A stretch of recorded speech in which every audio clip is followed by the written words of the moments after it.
Some say ignorance is bliss. If you prefer that ignorant bliss, then now's the time to turn the TV off, because you'll have no excuse left by the end of this to not take your rightful place as a warrior protecting and preparing the next generation.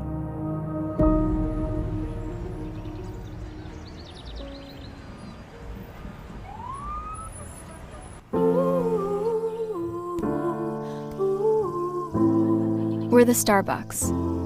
We left the entertainment business because we knew that a silent war was being fought for the minds of America's children. And we knew that nothing would matter more than exposing it and stopping it. That's why we're here now, to expose the war.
in reaction to shareholder proposals.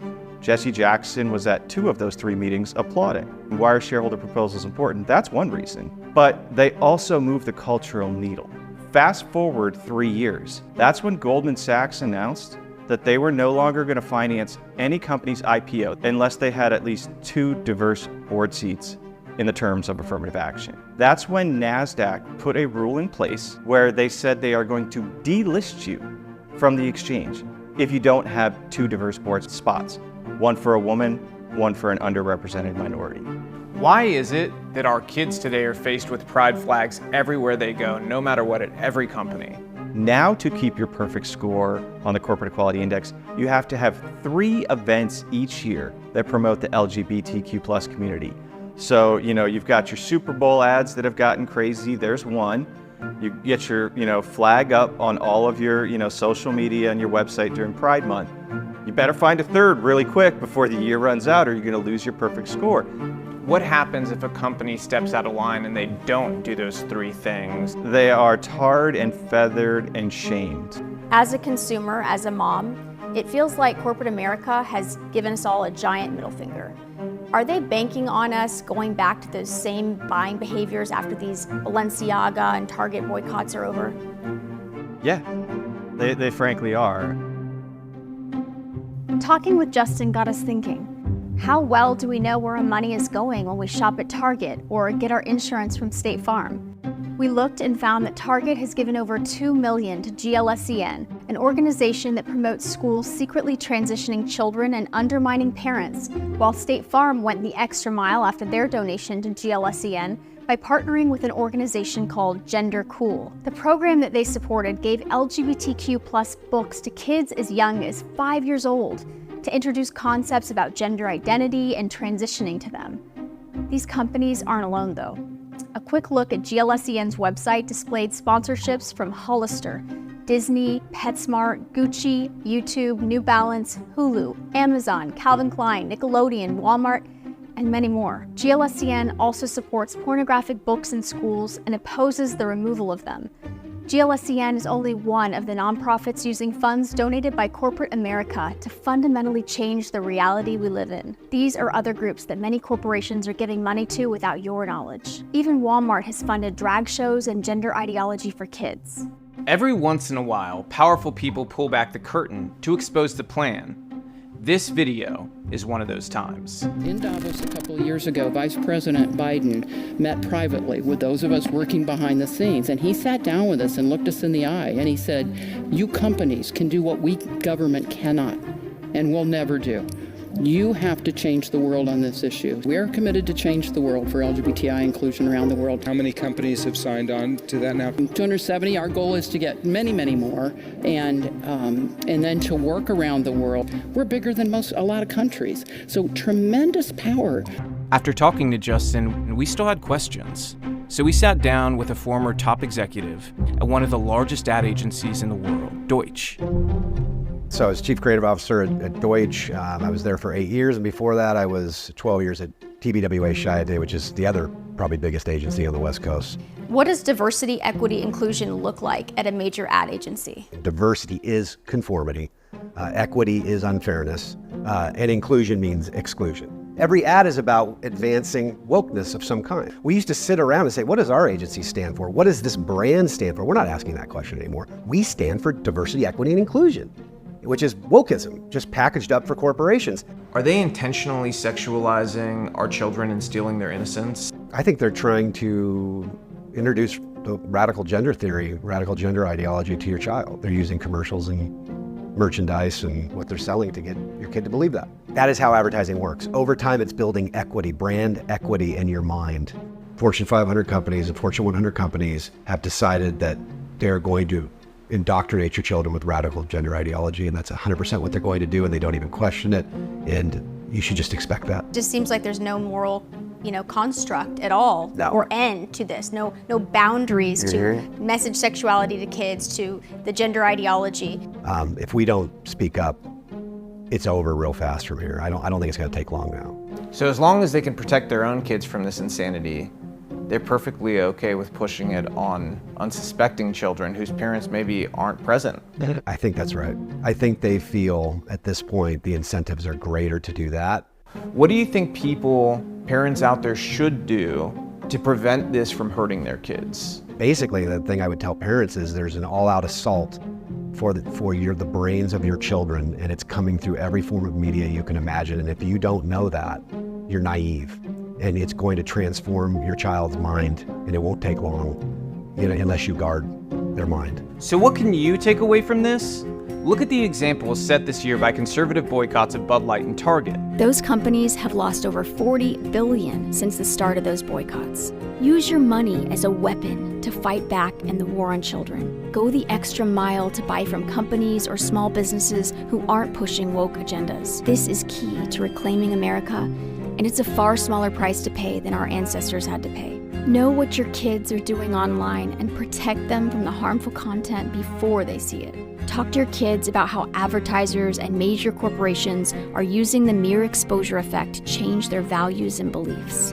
There's power in knowing, and often you'll see that they resent being manipulated like this by powerful entities. Knowledge is power, and a generation that seeks truth is a generation that can save America. Every parent needs to realize that what you've seen so far is only one part of the mere exposure effect that's been driving what can only be described as a far-left cultural revolution that's meant to destroy our country. But that's only part of the story. For the revolution to be successful, kids are the attack point. If this is a war on children, then what are the weapons being used? One of the most destructive weapons is social media. It's a weapon that communist dictators like Mao or Fidel Castro would have blushed over. With it, these powerful forces have the ability to censor what they don't want you to know and amplify what they want you to believe, while normalizing that social media alone will have the power to transform a generation.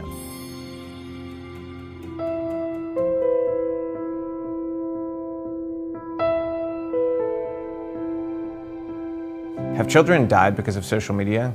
Absolutely. Have they been trafficked off of social media? 100%. Have they been sexually exploited off of social media? Ongoing, yes.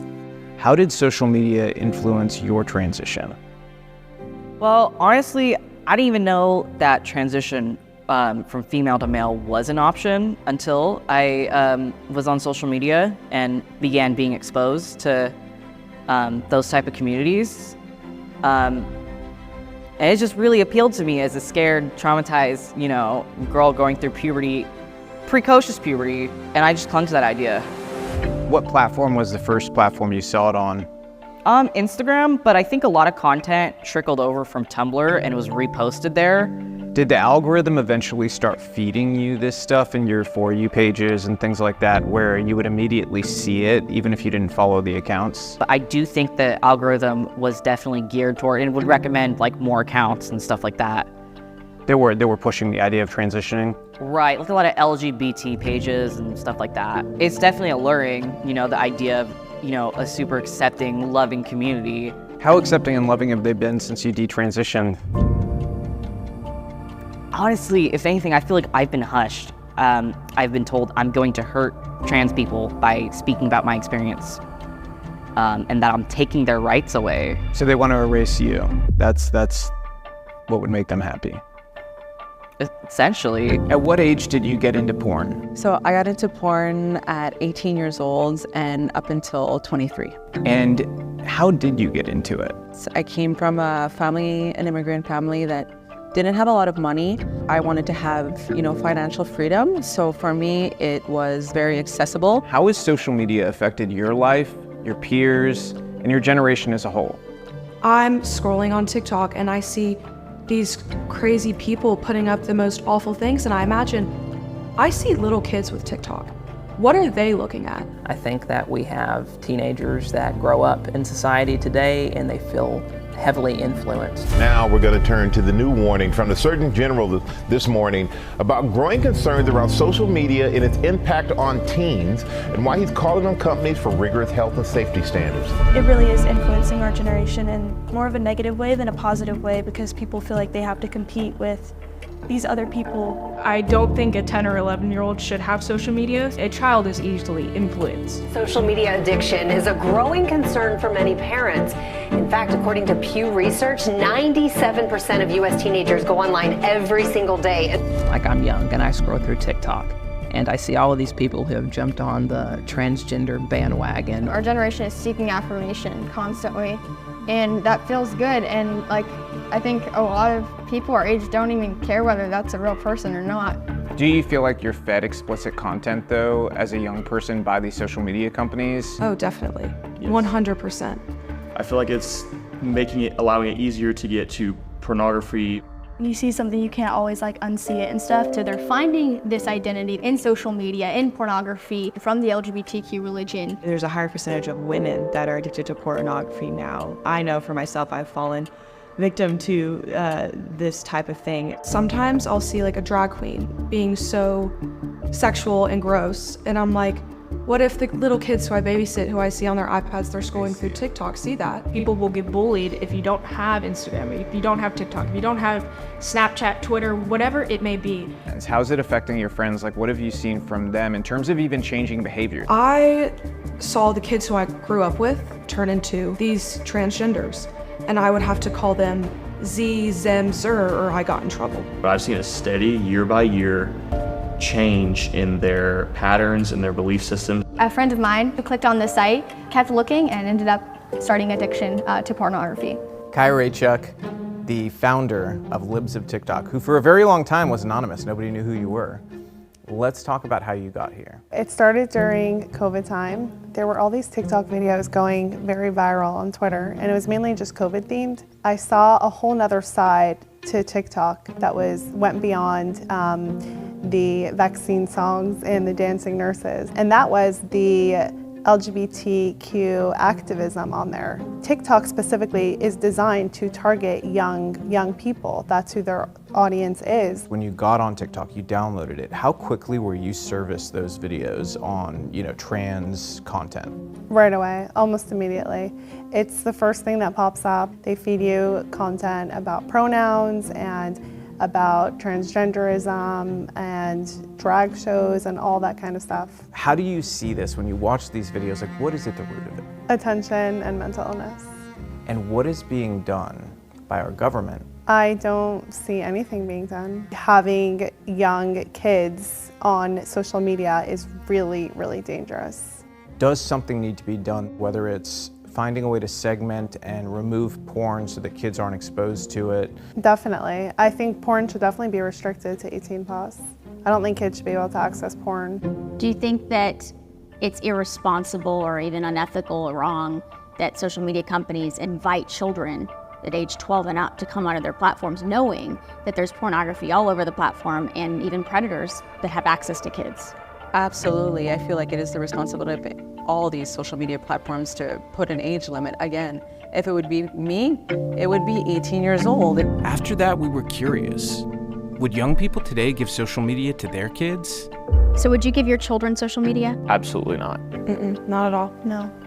Absolutely not. Absolutely not. Definitely not when they're younger. I don't think under 18. I would not give it to any child under the age of 16. I would not allow my children to have social media. I would not let my kids have social media as well. I think that social media is not good for kids. Looking at this whole landscape from social media, the Chinese influence when it comes to TikTok and AI, do you feel like this is a war on children? I know it's a war on children. And not just from a malicious foreign adversary, but from adults in this country who are visiting very corrupt values on children, sexualizing them, and doing so in some ways for profit. I think we can all see the evidence of our eyes and our ears. Especially so on social media. Especially on social media. And maybe becoming a mom awakened me to this danger, and sort of the scales fell from my own eyes. But like they said, we're coming for your kids. Yeah. And they are. And they have.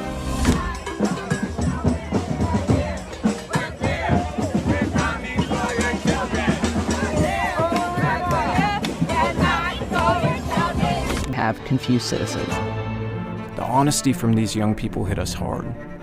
They seem to know that their generation's addicted and that social media is hurting their generation more than anything else.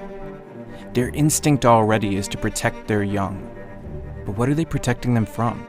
Remember this. No matter what the powerful entities across the world try to tell you, what the media industrial complex tries to tell you, you are your child's greatest teacher. And they won't always like what you say, but keeping them safe from predators and exploitation is more important than them being upset for a little while. We have to prioritize our job as the greatest teachers and protectors. Embrace the outdoors, embrace family time, embrace connection and faith, embrace wonder, embrace curiosity with you as their guide. Reject the culture that seeks to destroy traditionalism, reject isolation, reject synthetic experiences, and choose real adventure. This is a cultural revolution that operates both online and offline, in the open and in the shadows. You are the warriors charged with protecting kids from it. If you still need convincing that this is a modern cultural color revolution, what's another sign that we're living through one? The remaking of parenting and education. But to understand where we're going, you have to understand where we are, where we were, and where we're going. Let's start with where we were. Sexualization in school used to be almost non-existent. Parents raised their kids instead of relying on screens. They took them out shooting targets, swimming, playing games, and exploring nature. Life was built around real experiences. And at school, we didn't have books with graphic illustrations of different kinks we could explore in the library. States didn't sue school districts in an attempt to force them to hide the gender identity or sexual orientation of students from their parents. We didn't have teachers forcing us to watch videos where we were exposed to pride videos featuring adults in intimate embrace. We weren't taught about blood play or bondage during sex ed. And we were taught to never keep secrets from our parents because predators could use that secrecy to groom you into abuse. Is it concerning that we're normalizing keeping secrets from parents, or that you would be asked to do something? Does that make you feel that you're putting your students at risk? Absolutely. I'm gonna get emotional because I've been in that position as a child where really awful things happened to me, and that individual wanted me to keep it a secret. I thankfully, from a young age have always stood firm in what's good and right and true, and I immediately, the second my mom picked me up from school, told her what happened, and she took it to the police. It was so scary for me. I was put in a police car and we went to his house, and I was so scared he was gonna see me, but they let me know, he can't see you. We have bright lights on him. We just need you to tell us, was this him? And I said yes, and it turns out that he was abusing his kids. And my mom and grandma told me that I was the little girl's angel because that abuse was finally, taken out of her home because I didn't keep a secret from my mom. And if I had, we can imagine, how that would have played out. That abuse would have continued. I try to look at everything happens for a reason, and we have the choice to handle it in truth. Sex. CSE is this very broad umbrella kind of education and term to smuggle or sneak in all of the priorities of progressivism. So, gender spectrums, transgenderism, abortion. So where does sex ed come from? Where does the kooky obsession with pushing porn on kids? We might go back to Alfred Kinsey, who in the late 1930s and early 1940s starts to parrot this belief about the sexuality of children. But the first director of the World Health Organization was named G. Brock Chisholm. And in 1945, G. Brock Chisholm goes to DC and gives 3 lectures on sex ed. And he says, quote, "We have to eradicate the concept of right and wrong." Well, one of the senior chief administrators at the World Health Organization at the time was named Frank Calderone, was going around the country bringing the Las Vegas burlesque and putting on sexual titillating public performances for people in the 1940s. Frank Calderone was married to Mary Calderone, who left Planned Parenthood as Planned Parenthood's medical director in 1964 to found the Sexuality Information Education Council of the United States, SIECUS. which today is the major primary group at the helm of creating, promulgating, and raising up the next generation of teachers to integrate comprehensive sexuality education into America's public schools. Founding members of SIECUS had said that, that children were sexual from birth and that we had to affirm the strong sexuality of the newborn. The seed money to found SIECUS came from Hugh Hefner and Penthouse. The history behind this is far darker than most Americans understand. Mary's dead now, but her work is very much alive in SIECUS, and it's influencing sex education in America more than anything else. SIECUS advocates now for sex change surgeries. SIECUS also partnered with a group called B-Vibe that sells bondage accessories and bondage teddy bears that kids might be drawn to. What about the books in school? Readers are leaders, right? If you've engaged in the subject of books online, then there's a good chance you've seen comments like these.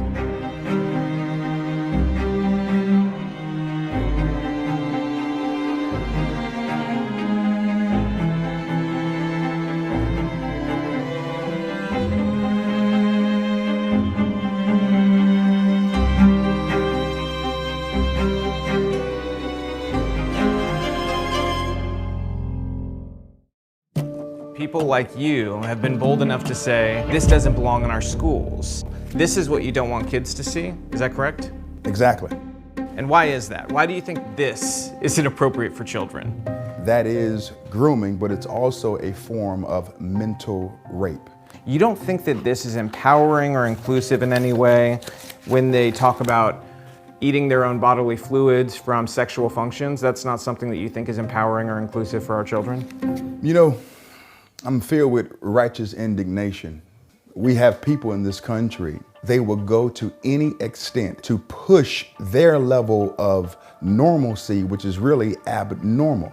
It's abnormal to put that level of content in front of a child in the name of making sure that a gay boy or lesbian girl can feel good at school. What educational benefit will a child learn from even thinking about the idea of ingesting their own body fluid? These are celebrated books by the largest association for librarians in America. So parents need to understand that. So if you've ever heard this idea that there's just no pornographic books in our schools, I think we proved that wrong today. And we're not into banning textbooks, we want to ban filth. I had a really hard experience with these books that I was reading from freshman year to sophomore year and even in 8th grade. There was books about masturbation and books about rape. And I'm a teenage girl and I'm reading this and it's horrifying. It made me uncomfortable. We want to ban pornography and we want to expose children to wholesome literature. We're each busting a load into this bottle. If you don't come, you have to drink it.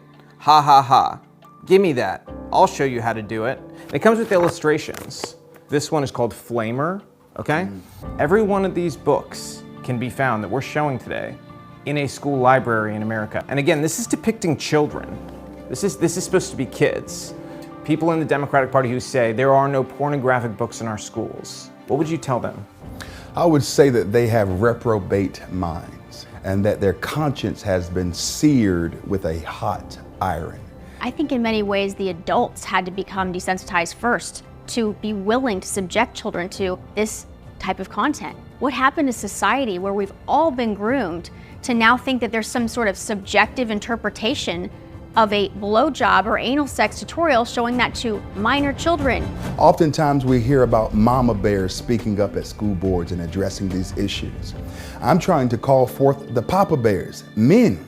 And so I'm reminding men in America to stand up, square your shoulders, use the authority that God gave you because men are called to be providers and protectors.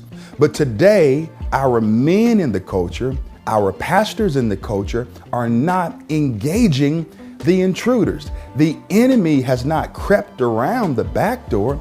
We have brought in the enemy through the front door and we're giving him the red carpet to push his agenda. I don't know that there's a more important call than that right now, that men need to stand up, because we've been involved in this fight and I've seen so many moms stand up but dads seem to be slinking in the background. And I'm asking for men in the culture to stand on their post and to address these issues, because we are almost at the point of no return. After investigating these books, we had to ask, are teachers okay with this? To find out, we looked into the views of the teachers' unions. The National Educators Association is the largest teachers' union in America, and we quickly found that this year they put genderqueer on their summer reading list. And we found these recent panels at their annual conference. They include panels on critical race theory, so-called pedagogies of change, modeling climate change action, using education as a lever for environmental justice, decolonizing, recruiting allies, how to establish safe spaces, how to counter the, quote, right-wing echo chamber, how to bring social justice into curriculum, reparations, gender theory, pronouns, encouraging student activism to achieve equity and justice. They also went on to have panels on transformative social change and using social-emotional learning to bring about the transformative change that they desire. Social-emotional learning programs are in just about every school now, and the warm fuzzy name makes a lot of people feel good. But what is it? Well, social emotional learning is a mental health and anti-bullying program that was originally brought into schools to teach kids how to manage their emotions and how to build healthy relationship with others. Unfortunately, now that has been completely changed. In 2020, the SEL standard bearer, CASEL, which is the Collaborative for Academic Social Emotional Learning, changed the definition of SEL and its 5 core competencies to be a thing called transformative SEL, which is a completely different way of teaching SEL in that it does it through a racial and equity lens. What exactly does that mean? Right, so they think the original way that social emotional learning was taught was racist itself.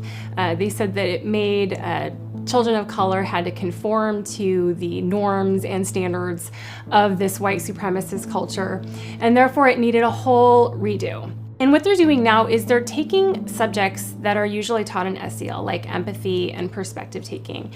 And they're saying that in order to be empathetic, you have to understand that the whole systems of America, all the institutions, have been set up to purposely oppress people of color and other oppressed groups. They're saying now that you have to understand that in order to be empathetic, you have to show compassion, means you have to do something. So that means you have to become a social justice activist for these racial and gender causes, and then work to tear down the systems of America to make them more equitable for those oppressed groups. Social emotional learning has been the biggest weapon in this war on kids. They spend millions pushing SEL into schools, which is supposed to, in theory, make children more socially aware and able to have more positive interpersonal skill sets and connections. Yet we're seeing a lot more violence in classrooms. Where's the disconnect there? Why is this happening? Well, you said that they were supposed to be more socially aware and more connected. In that sense, this is true. They're socially aware of things like microaggressions, like reparations. So they're more socially aware. They're more socially aware that people can have infinite genders. They're more socially aware. They are more connected. They're more connected to men going to women's bathroom. They're more connected to them. We're seeing objective reality play out where there is more violence and teachers' hands are behind their back to stop it because of these restorative justice practices. So when the restorative justice came in, it basically said, depending on your skin color, you can't be punished this way because it would be not culturally responsive. So now if the child gets picked on to get bullied, they have to sit with the other child and understand why they acted out. The danger to that is that once it leaves public school, you see it now in a lot of cities like San Francisco where they don't arrest anyone for like shoplifting. And we're seeing, victims of horrific sex crimes have to sit face to face across from their abuser and negotiate what that restoration process looks like. All these virtues are being taught through either the lens of a critical race theorist or a transgender cult recruiter. And then when they get older, they don't follow laws because they've been taught in schools that what they do is not their fault. And it's the same reason when a child sees a man or girl sees a man in the bathroom locker room, they have to go through that struggle session. They have to get counseling to understand better, be more socially connected, be more socially aware. And so that's the danger of social emotional learning, to understand language contamination, understand to ask the question through whose lens is this being taught through. And if I tell you something and I tell you this is from a mass murderer, you're going to take that advice very differently than if I told you, oh, it's from a trusted mentor. At this point, you might be thinking that this sounds closer to communism than the school you remember going to. And while not all teachers are communists, consider this. In Colorado, the teachers union representing 40,000 teachers voted this year to disavow capitalism entirely. In a statement that read, "The CEA believes that capitalism inherently exploits children, public schools, land, labor, and resources. Capitalism is in opposition to fully addressing systemic racism, the school-to-prison pipeline, climate change, patriarchy, gender and LGBTQ disparities, education inequality, and income inequality." In Oregon, a high school teacher at Churchill High School recently asked his students to write stories about their sexual fantasies. The California Teachers Association Conference had a presentation on how to introduce unlimited genders and transgenderism to toddlers, while yet another English teacher in Pennsylvania showed his students penises and videos of ejaculation, and another had kids in her class read a book we discussed with John Amanchuwu called "This Book is Gay." Stories like these seem to happen on such a regular basis that the shock factor almost begins to fade away. And all of this is happening as Democrats and the Biden administration create hundreds of millions in funding for something called, quote, community schools. Those are schools that provide healthcare in addition to the regular curriculum. Like social emotional learning, that might sound nice at first glance, but it really means that your child can receive sexually oriented care or counseling that you aren't told about. And then we have teachers going on national TV to say that parents don't have rights once they send their kids to public school. But allowing movies such as this assist teachers in opening a door for conversations that have no place in our classrooms. That just shows me that she's ignorant and has not come and volunteered at all. Because these conversations, these doors, they're open. These students have one-to-one devices. The amount of things that they're able to pull up that we have to shut down, these conversations, these doors that she's talking about, that's telling me I'm stripping her rights as a parent, those rights are gone when your child's in the public school system. Activist teachers like this used to pretend that CRT didn't exist in schools, but now they're the first to tell you how important DEI and CRT are in education. This is why when we're talking about, let's say, critical race theory in school, people go, they're not teaching critical race theory. It's actually much worse. When a child walks into a K through 12 today, they're not learning about critical race theory, they're learning how to behave and act and think and make decisions like a critical race theorist. And that means that America is oppressive, America is racist, your skin color determines your success, and so on and so forth. That's why we should call them state schools. These are government-run schools. Yes. These are not public schools. Right. They're run by the government, who is ruled by an authoritarian left-wing party. That's right. And so that's why when you walk into a public school today, it's a discipleship. It's not even a academic brainwashing. It's an emotional brainwashing. So it's truly a discipleship.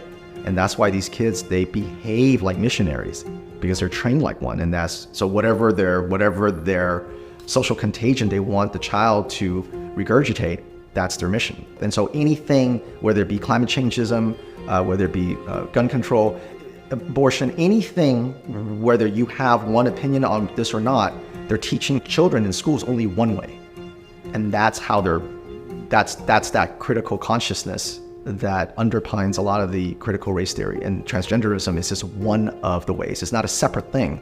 It's just one branch. And it's an effective branch because it sexualizes kids, and obviously it destroys them, and that creates very useful angry soldiers. So we wondered, do DEI or CRT make John Amanchuwu feel included as a black man in America? What does it mean to you as a black man, as a black father? Do you feel protected or included by knowing that there's a DEI officer at every school? No, I don't. It doesn't benefit blacks through DEI. In North Carolina, in particular, when you consider Wake County, we've had a DEI.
parents are trying to find the path of least resistance. What's the least I can do to get my children an education? This movement of separating children, of creating the revolutionists, is everywhere. It's in cereal boxes, is on YouTube Shorts and YouTube Kids and Instagram stories and private schools and public schools and in Barnes and Nobles and everywhere. And so you can't, as a parent, ever say, my child is good, because you need to have your hands in everything that they do. The key to regime change and revolutions is to separate children from their parents. Bad actors are working to do this now through various means. One of those is gender ideology. Your daughter was secretly transitioned at school. My father passed away and unexpectedly, and then I was diagnosed with breast cancer. So my daughter was in 5th grade at the time and was distraught over some of our family dynamics. Reached out to a guidance counselor and told her that she thought she was a boy. That guidance counselor immediately walked her after that meeting back to class and asked her if she wanted to be called her boy name and boy pronouns at school, and went ahead with that transition without me knowing. There's a policy in place right now that if your child identifies as a transgender and they just have to say that they're not ready to tell their family, that the school can transition them without your knowledge. This policy has to do with children as young as 5 all the way through high school. A 5-year-old can be transitioned at school without parents ever being notified in the state of California. Yep, all the child has to say is that they aren't ready for their family to know. And it's all in the name of the child's right to privacy. Well, if they're able to consent to something as serious as changing their sex without their parents knowing, wouldn't the next natural step be people saying, oh, they can consent to sex with adults then? To me, that sounds crazy, but also what's going on when it originally happened, I felt was crazy. And that's why I worked my way up within the district saying, how could you allow this with my child? When summer hit and she was removed from that environment, and she wasn't around that counselor and that school, she immediately went back to wanting to be a girl. As she came to me after a couple months and said, Mom, what happened to me at school was just so wrong. I just feel like it was really fast and I really didn't understand what being trans really meant. This agenda has been more successful than some realize. The CDC's most recent report on youth found that a record 25% of high school students identify as something other than straight. That's an over 600% increase from the 2.8% of baby boomers who identify as LGBTQ. Pro-mutilation activists have said this is because of increased acceptance, but we found that this is a number not replicated anywhere else in the world. Something else is happening. And that something else is a social contagion. A social contagion is the spread of emotions or behaviors from one individual to another, sometimes without awareness. Social contagion processes become problematic when they lead to spades of self-injurious behaviors. That sounds an awful lot like what's happening when TikTok feeds you videos about transgender ideology and you start to question your own gender. The attack on identity becomes even clearer when you see a mom describe how they knew their kid was trans based on their green vegetable eating habits. The pattern of everything that he had experienced as a child, including eating green vegetables because that boosts testosterone, were just methods of his body trying to become who he was meant to be. You see, successful countries, a lot like successful people, have a track record of certain traits, like strength, resilience, outside-the-box thinking, and confidence. One key ingredient of confidence is identity, knowing who you are. If you want to shake the confidence of a person or a country, you must create an identity crisis. It might seem to many like this ideology with pronouns as crazy as clown and clown self sprang up overnight, but in reality the groundwork was laid many years before by John Money and Alfred Kinsey. Money tried his theories first on twin boys, who he experimented on. One brother was mutilated and raised as a girl, but he never felt like one. Despite pretending this was a success, both brothers ended up committing suicide. At this point, I doubt it'll shock you to find out that Hugh Hefner and Playboy were key parts of Kinsey's plan to sexualize our country. If Kinsey is the bridge and his science is the bridge to the law, to change the laws, Well, then Hugh Hefner was the bridge from Kinsey to culture. Alfred Kinsey actually met Hugh Hefner when he was in college. And Hugh Hefner was a virgin at the time. And he revolutionizes Hugh Hefner into the playboy that he would become. Hugh Hefner would say things like fornicate early, fornicate often, and fornicate everywhere. So, what's the motto of Playboy? Bunny. Yeah. And what do bunnies do? They hump. And what is Hugh Hefner's bunny wearing? A bow tie.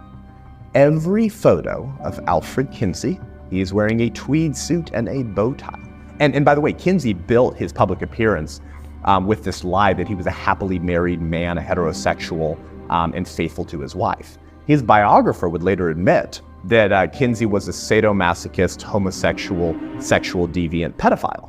When we begin to understand the history behind this agenda, which wasn't just to disciple children through the public school system, it was to actually change laws all around America that were passed with the explicit intention of protecting children, family, and marriages. The goal was to actually work through the American Law Institute and other revolutionary groups to bring in this new social science.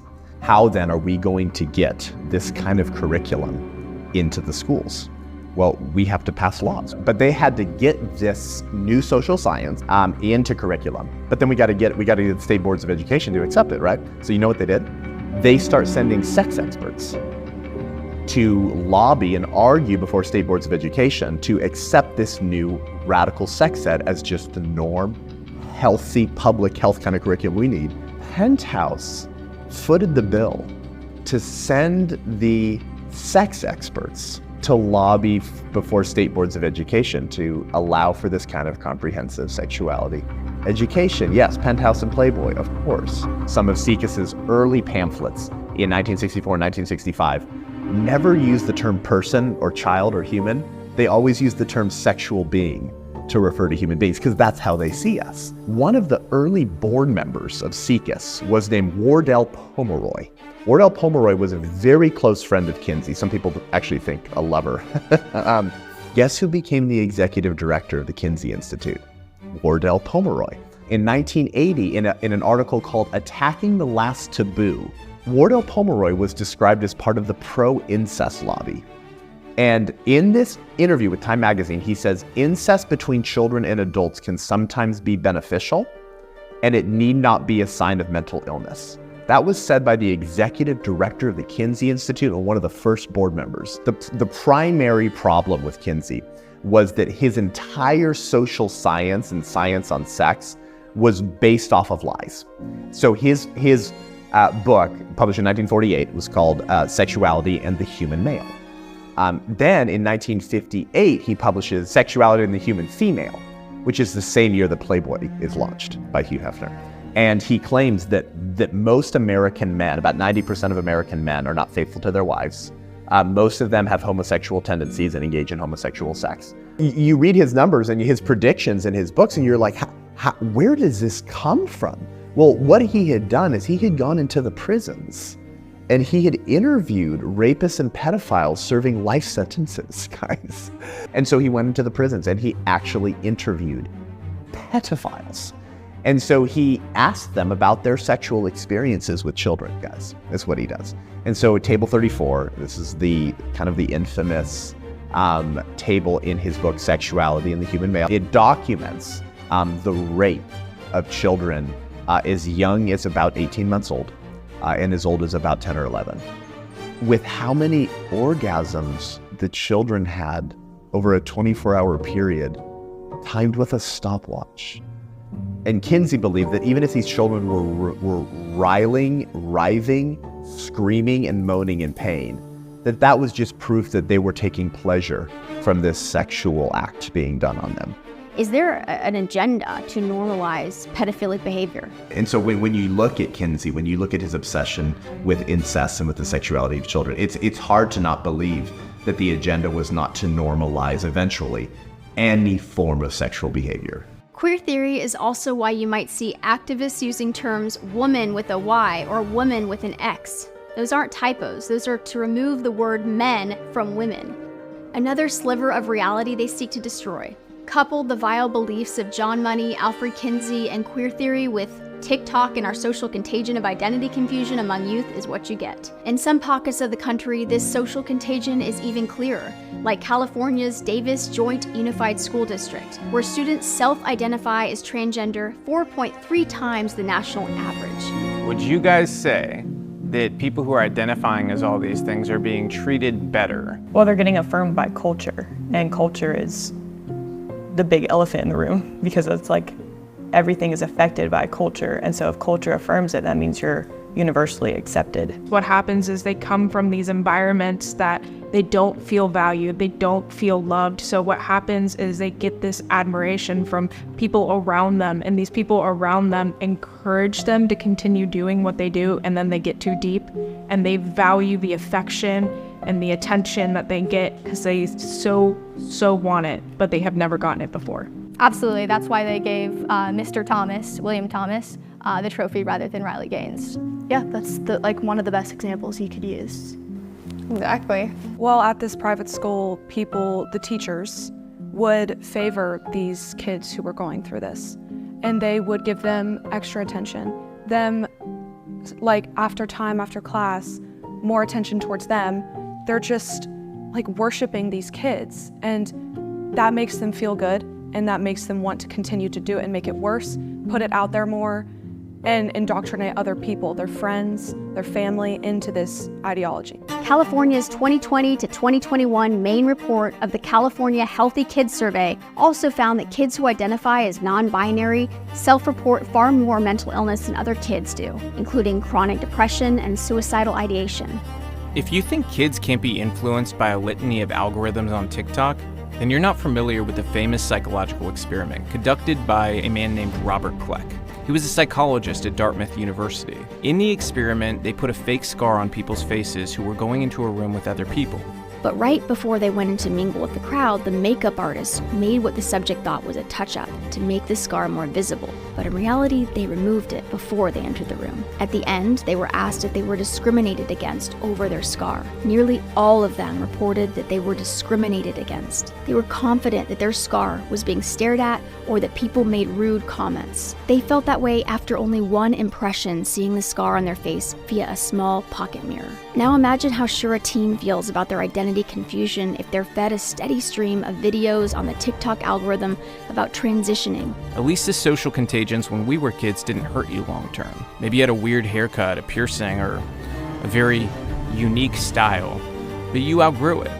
You can't outgrow a double mastectomy though. If you watch the news, you've probably heard politicians and pundits saying things like this. Transgender children are not having surgeries. That's really important to say. In his tweet, he talked about stopping surgeries for people under 18, which is not a thing. That is not a thing that happens. There is misinformation presented that somehow that we're doing surgery on minors or even children, and that simply is not true. So Layla Jane, how old were you when they gave you a double mastectomy?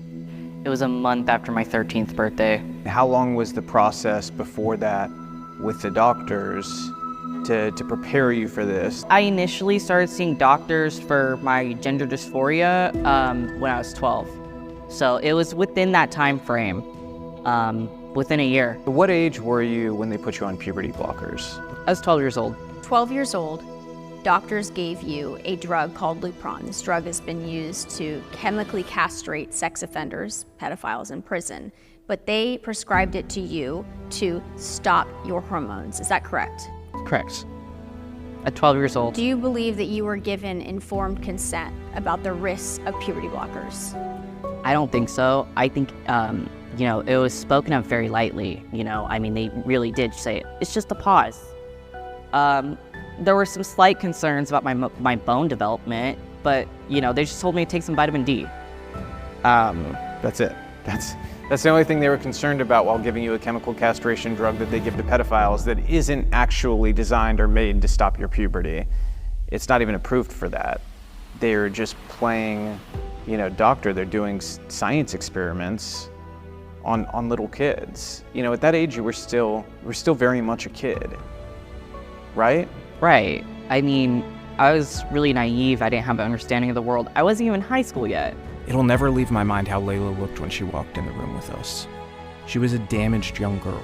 Her anxiety was palpable. Before she ever said a word, my heart sank as I wondered how a doctor could ever operate on such a vulnerable child. They took an oath to do no harm. How? And then it hit me. We have a daughter older than Layla was when the doctors did this to her. The other side says to listen to trans people. Well, Layla did identify as trans. Then when you were experiencing the gender dysphoric feelings, was there any inquiry as to what that root cause might be? Or was there just, seemingly this shift laser focused on the gender transition? Definitely. There was definitely a shift. And they really kind of ignored my comorbid mental health issues like anxiety and whatnot. I remember one of my doctors said that if I transition, my anxiety and my mental health would get better. Did the doctors warn you at all about potential side effects from a double mastectomy, like seriously warn you about the long-term consequences of a dangerous surgery like that? Really, the main thing was they told me, and this is what the words they used, they told me I wouldn't be able to chest feed. I might have some slight cosmetic, they called it dog ears, is like the term. I think it's like when the scars sag. But that's really all they warned me about. Like, when I was in the healing phase, the first year or so, the nerves kept reconnecting over my scar tissue, and it was just excruciating. And were any of those regressive gender stereotypes used as a, factor of, oh, you might like this color or this clothing, so therefore you should, transition? I was a bit tomboyish as a kid. Like, I used to love Hot Wheels, and I used to follow my dad around the garage and stuff like that. I wasn't big on dolls, and I definitely was like, you know what, makes sense. I kind of latched onto that as more proof that I was trans. Can you speak a little bit to your experience and how that pressure affected your body image, your self-perception, and your idea of what it means to be a woman? Yeah, I mean, around the time I fell into all this, like, now it's like in to be like curvy and whatnot, but back then it was the thigh gap, and I didn't have that build, and Were there some, like body issues as far as like eating disorders or anything that played a role that maybe then turned into that more gender dysphoric symptomology? Yeah, definitely. I definitely had some issues with, my relationship with food and my body and whatnot that just went completely unresolved. And they got really bad after I had top surgery, and I need something else, I guess, for my brain to focus all the negative energy on myself. Is there a difference between somebody who's anorexic or bulimic going to a doctor and requesting liposuction, and a child going to a doctor and requesting to have their healthy body parts chopped off? Lately I'm having a harder time seeing the difference, especially if they would have gave me liposuction, I would have done it. That's very important you said that. Admitting that you would have gotten liposuction if they would have allowed it, that tells us that you couldn't have possibly consented to anything else. Do you feel like you had informed consent? No, I mean, even the way they watered down their wording and just called it top surgery instead of a double mastectomy. And there's just a lot of information that I didn't know about, like my own anatomy.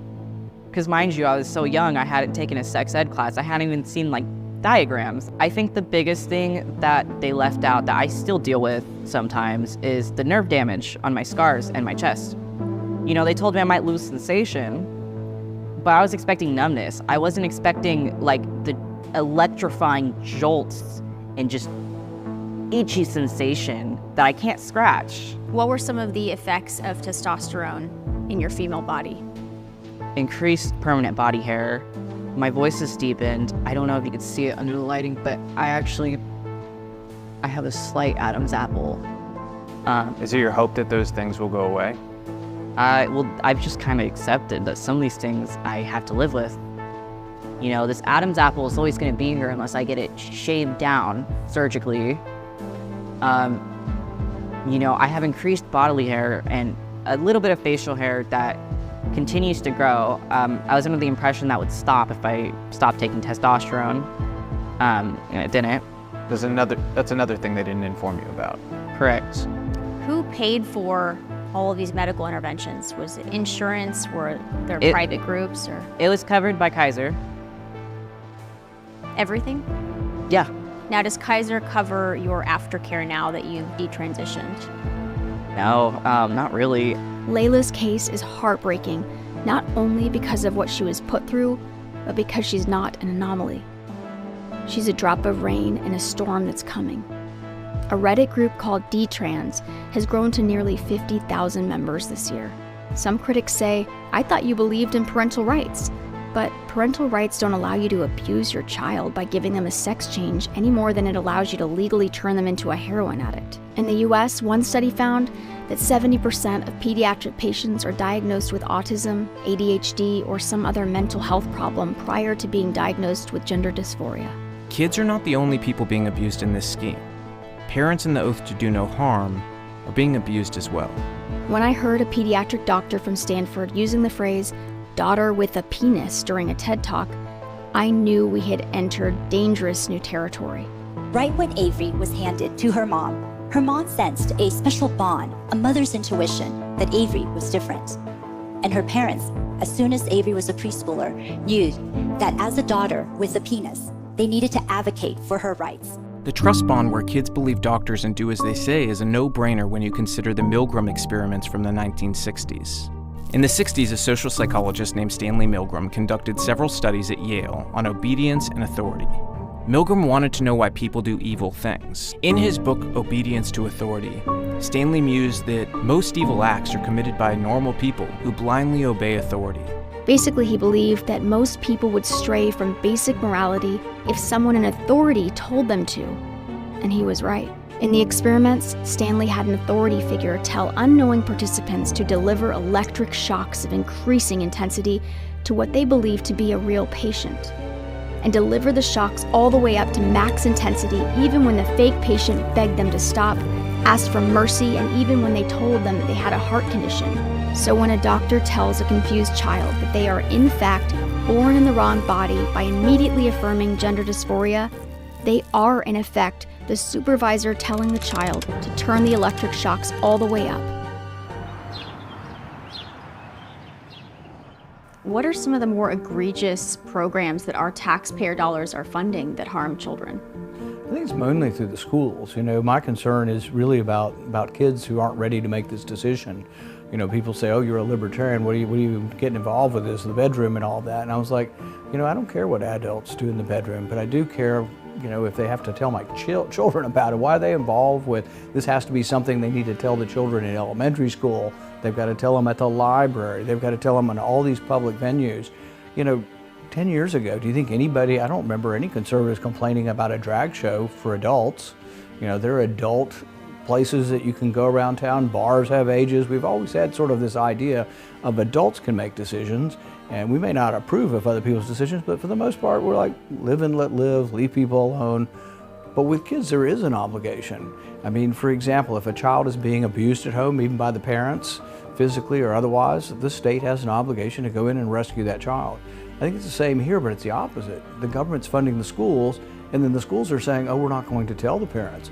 We're going to change the kids' clothes, call them by another name, encourage counselors. I mean, ultimately, we're going to talk about, are they going to give, the counselors going to give them medication there at school without their parents' permission? I mean, I think we're leading towards an absurd and horrific time, and there already are these cases, you know, parents taking their kids to California. You know, your 13-year-old's going to have irreversible surgery and the father doesn't want it, and they're calling the father somehow a hater, and the father has no rights over the child now. I mean, this is leading to a time in which there's going to be war between families, war in our culture. You know, this is a bad time, and I never thought we'd get there in our lifetime, that this is where we've come. Can you tell us the answer, since Dr. Rachel Levine wouldn't? Can a child consent to these transgender surgeries? You know, it's a question that's been going on for a long time. What's the age of adulthood? When can children make decisions about their medical care? We always had, and it was pretty much decided. I mean, I've worked as an emergency room doctor. If kids came in, even with a small laceration, we would begin cleaning it up, but we wouldn't sew it up, even a small little incision, until the mom or dad got there. In Oregon, your kid can transition at 13 and have parts of their body removed, but can't get a tattoo without their parents' permission. It's kind of sort of absurd. And it's sort of the opposite of what you hear from the media. From the media, you hear all these kids are being bullied and they're going to commit suicide because they're being bullied. I think it's the opposite. I think they're being encouraged, they're being affirmed. Everybody's saying we're so proud of you. If you go, or someone advises you go to a gender dysphoria clinic, I guess they don't even call it dysphoria, a gender affirming clinic, or whatever they want to call it, when you get there, there's nobody giving you the other side of the story. The only people who work in these clinics are people who've either had the surgery themselves or are huge advocates for this. It's a one-sided process. What can you do? Speak up.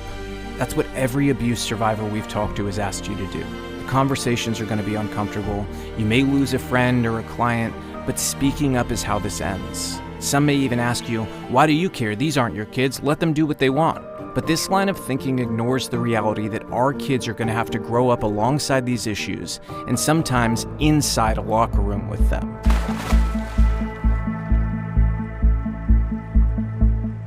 We were forced to swim against biological male Leah Thomas, who is formerly Will Thomas, who swam 3 years on the men's team at University of Pennsylvania. Of course, then transitioning to the women's category his senior year, to where he dominated the women. First of all, we weren't forewarned we would be sharing a locker room. We had no idea. We're in this locker room, I'm changing, I had my back turned, silent. I turn around, a 6'4", 22-year-old man disrobing, fully intact with an exposing male genitalia. The only time we became aware that this was the arrangement was when we had to see it with our own eyes. So any man would have had full access to that bathroom, any coach, any parent, any pervert who wanted to would have had full reins to be in there, and bare minimum, we weren't even told about this. So they most certainly want to normalize this. They want to take away our rights to privacy. Is it fair to refer to what happened to you with Leah Thomas exposing his penis to you and other female swimmers mental rape? No, it most certainly is fair to say that. If a man would have walked into a woman's locker room, a DA is walking in there arresting this man, and he is getting charged with sexual harassment, voyeurism, indecent exposure, and I'm sure the list can go on of charges. But now it really is celebrated. It's encouraged. That next day of competition was the day that Thomas and I raced, and almost impossibly enough, it resulted in a tie. We get out, we go behind the awards podium where the NCAA official looks at both Thomas and myself and says, "Great job. But you guys tied, and we only have one trophy. We're gonna give Leah the trophy because Leah has to have it for pictures." That's when I was no longer willing to lie. And that's when I ultimately took this public stance in acknowledging how it's harmful to women, not just female athletes, to women. Leah Thomas was nominated for NCAA Woman of the Year. That's how they honored Thomas for taking away our rights to our privacy, for taking away our scholarships, our spots on that podium, our dignity. This award was devalued to me. It was meaningless. I didn't want this award. They're encouraging men to go into women's locker rooms and for others to be complicit in the process. Average people like us, we look at what happened and we go, Riley won. You know, no normal person is going, Leah won. I think what's really worse is the situation happening in the locker room, because this is sexual assault, and instead of treating it like sexual assault, we've got a group of people in our country who are running a large majority of our country who are actually more likely to charge someone like you with a hate crime for saying something about it than they are to go after the man who's exposing themselves. When they can't win this argument or get confronted with victims of their ideology, they often turn to something Marxist revolutionaries have always turned to: old-fashioned lying. That's why they try to claim these surgeries don't exist, despite mountains of evidence that they're happening at record rates. And it's why you'll hear people pretending that there's no competitive advantage for men or boys playing sports against actual women. Women and some that are short. You don't believe that a biological male has a physical advantage in sports over a biological female? Not as a definitive statement. How many female members of the NBA do you see? Well, I can say that, there's been this news article about men that think that they could beat Serena Williams in tennis, right? That they think that they could actually score a point on her. And it's just not the case. She is stronger than that. What's your experience been? Male, female? Both Serena and Venus lost to the 203rd ranked male tennis player, which they're phenoms for women. My experience, my husband, he swam at University of Kentucky as well. In terms of accolades and in terms of national ranking, I was a much better swimmer than him. He could kick my butt any day of the week. Oh, the knees, and that's it. How you feeling right now? I'm feeling excellent. That was sweet, huh? Did you like that? Every woman in this tournament better look out. I'm freaking coming. So why are there no cases of females like you deciding that they're a man and coming to compete against men my size? Why isn't that happening? This is only happening one way. Women don't want to go into men's restrooms. All of these stories, it's only contributing to the erasure of women. This is actually a point that I think is so important. In regards to that NCAA championship, we had another swimmer from Yale who was a female transitioning to male. Finishes dead last every time. The only male swimmer that Isaac beat was a male swimmer with one arm. And it's because Isaac would have never and will never be able to compete against the men at that same level. This is the fastest meet in the world. And it goes back to the question of why isn't this happening the other way around? And it's because there's only something to gain from men being in women's facilities, bathrooms, prisons, sororities, locker rooms, sports. Peyton McNabb, the volleyball player from North Carolina who was spiked in the face by a male. Still to this day, she's partially paralyzed on her right side. She has vision impairment. She can't play college sports now. She has to have special accommodations at school for testing because she can't retain information like she could before the hit. So this is a legitimate concern. So back to the message that's being sent that I'm constantly reminded of, it's that we don't matter. It's that our safety doesn't matter. What matters to the NCAA, to the people leading this country, whether that's the state level, the federal level, all of these different sport governing bodies, what matters to them is the feelings of a male, not our feelings, not any of our success or sacrifices, as you mentioned. That doesn't matter. And that's the message that they're sending. The mental rape of Riley Gaines and other girls like her is only possible because of silent accomplices who refuse to speak up about these issues. So today, does a girl have a right to a space where for her to undress without men staring at her or without her having to look at male genitalia? If it's up to the Biden administration, then no. This means men could join sororities. Men would have full access to bathrooms, changing areas, locker rooms on campuses. They could take academic and athletic scholarships away from women. They could be housed in dorm rooms with women, and you can do nothing about it. Actually, if you were to say something about it, you're guilty of sexual harassment. They want to normalize this so bad, and you have to ask yourself the question of why. Why do they want to normalize this? Men in women's locker rooms undressing next to young girls? Yeah, we should have a right to privacy, but we don't as women anymore. You might even be tempted to say, well, that's one example, but this isn't happening outside of college. But it is. Girls now must worry at all ages about a man exposing his penis to them in a locker room, raping them in a bathroom, or they have to worry about being beaten by a man claiming to be a girl. You might still be tempted to think that you could hold strong and not give in if your child was affected by gender ideology or queer theory. But in California, they passed a law that would classify a parent not affirming their child's self-professed transgenderism as child abuse. This law would also give custody preference to parents who are affirming the child is trans, while punishing those who refuse to affirm it. One man that would affect is Harrison, a dad whose son is called non-binary by his mother. My son actually knows he's a boy. He'll tell you he's a boy if you ask him. If you say anything to the contrary, he'll actually get mad. The media has reported that Sawyer's mom has borderline personality disorder. And there's also a major study that was done that showed that 53% of moms who have children that they're transitioning have borderline personality disorder. Does that seem like something that should be setting off red flags to people, that those types of numbers are showing up when it comes to mental illness associated with this? Absolutely, it's horrifying, first of all, but secondly, I mean, to see that staggering of a number, 53%, and I believe it's of moms that have boys that are transitioning specifically. And to see that, it's pretty scary to think that that could be happening at such a big number. And I do think it has a big relevance to it. But his mother is able to take him to these meetings or to these appointments in furtherance of having him be transgender. Well, she takes him to a doctor that's okay with it. This doctor actually testified in our trial. And actually the court ordered after our trial that he has to continue to see that doctor. And this judge was a member of the LGBTQ community, is that correct? That was part of her election process. It was like, that was her big thing, yeah. So, okay, so there's some bias there.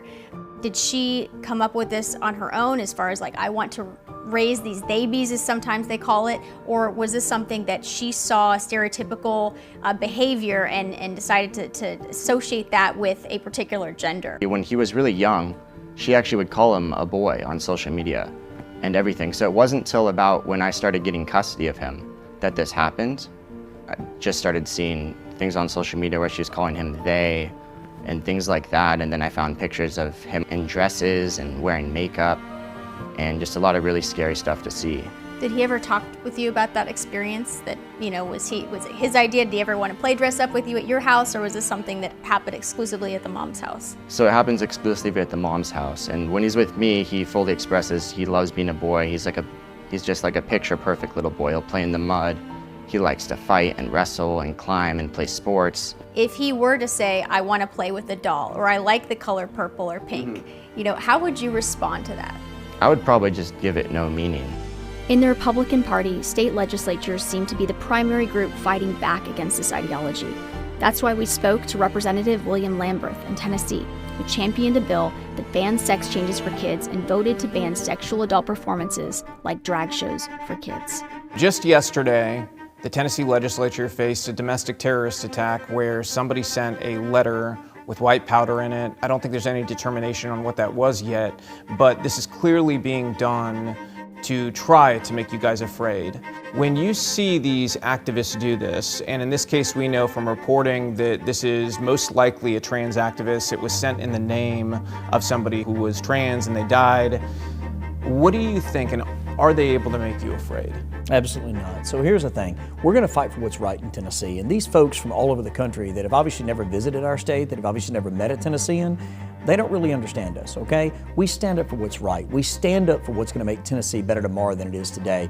We are the volunteer state. We literally volunteer to go all over the world to help out other people, to fight battles for other states. That goes back to Davy Crockett. Absolutely. There'd be no Texas if there were not for Tennesseans. And so this is who we are. Tennesseans have got an awful lot of grit, and mailing some powder to an office in a cowardly act to try to intimidate somebody is both not going to work, and it's also kind of stupid, okay? Because think about this. There's a staff member in one of our members' offices who opened that envelope. She sees white powder and a threatening letter, and yeah, it scared her. She's a young lady who's pregnant with their first child, and all of a sudden she's got this white powder in front of her. The only thing that person did was terrorize an innocent state employee who's just doing her job. May not even be a Republican. You know, like that's the thing is Absolutely. When they send these letters, you don't know if a Democrat or a Republican's opening them. Yep. Do the people who oppose these bills that would protect children from sterilization, chemical castration, or even these sexually explicit adult shows really understand the nature of what these procedures and experiences entail? Well, unfortunately, some do, and they're still in favor of it. But many of the folks that we talked with, when they were really told, like, look, this is what this procedure is, this is what it does, these are the negative effects that are going to last a lifetime, they really heard from these young people that were so brave to come down here and just testify as to some of their most intimate and difficult decisions in their life that could have been made. When that happened, when that was exposed, it changed a lot of minds, and I hope it changes more. Why do you think it is that the left is making this some sort of civil rights issue, as if it's akin to when Rosa Parks sat down and refused to get up from a bus? It mixes different issues together, and that's insulting to those folks that fought and bled and died in our country for us to have civil liberties, so that nobody is judged based on their ethnicity, their religion, or their sex. And that sex is something you can't change. That's built up in our civil rights that protect men and women. And when you start blending that, it actually erodes those civil liberties. It doesn't protect them. After a wave of Republican-led states passing laws to prevent more innocent people from being victimized, many Democrat-run states have pounced back with what one expert described as trans youth trafficking bills. Late in 2022, California had a SB 107, and that was the first one. It's essentially trafficking. Very briefly, the bill basically says out-of-state children can cross over to California, and they will not reunite them with their parents if the parents do not agree to transgender procedures. That's puberty blockers, cross-sex hormone surgeries. That was the first one. And since then, there's been at least 5 or 6 states that have done copycat bills to SB 107. And so the transgender trafficking.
Sad that you feel that way. We actually represent a lot of, detransitioners that also have a voice and should be heard. Do you not believe there's anything such as detransitioners? Have you heard of detransitioners that have had their genitals mutilated and are on? Oh my God! Have had surgeries and double mastectomies at 13 years old?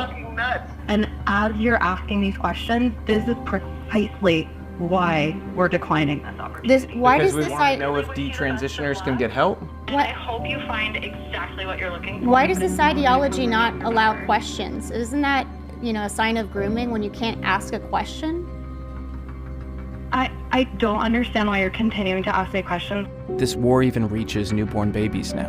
The Biden administration's CDC recently issued a guidance for men who identify as women to, quote, chest feed their babies. This comes after recent viral videos of men identifying as women forcing babies to suck on their nipples. Make no mistake, this is sexual abuse. The CDC's guidance doesn't warn once about the lack of nutrition, the potential for harm through ingestion of the drugs these men take, or the reality that this is a known sexual kink of at least some men who identify as women. This war on kids is institutionalized within our government. The Assistant Secretary of Health appointed by Joe Biden is a confused man named Rachel Levine. He says that sex changes for kids is health care that will literally prevent suicides. But I think Abigail might disagree. It started at school. She was going through depression in middle school. It was in 8th grade when I went, talked to the principal, what happened. I took her to the hospital because on that day she took some pills, overdose. So it was allergy pills. So that's how everything started. Went to the doctor, she was fine, but they didn't release my daughter with me. They called CPS.